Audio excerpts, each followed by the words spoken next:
Tapang ka? Ha? Papalag ka na?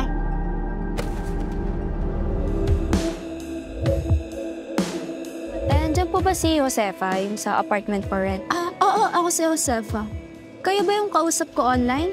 Maayos tsaka malinis na yung apartment. May mga gamit na rin pala. Pagtira nyo na lang.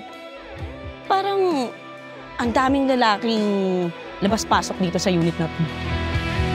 Di-school program kami ngayon. So, baka gabi na ako makauwi. Di ka ba pwedeng mawala kahit ngayong araw lang? Sayang naman. Dami ko sanang niluto. Ba't pa dami mo niluto? Ano bang meron? Birthday ko kasi. Yung hayop na yun. Sinabi ko naman birthday ko. Umalis pa din. Alam mo, total birthday mo naman. Gusto mo ba ma-experience? On the house na, hindi ka na magbabayad. Saan ka galing?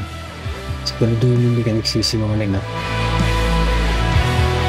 Lahat naman tayo parang belyas. Nagpapagamit ng katawan sa trabaho.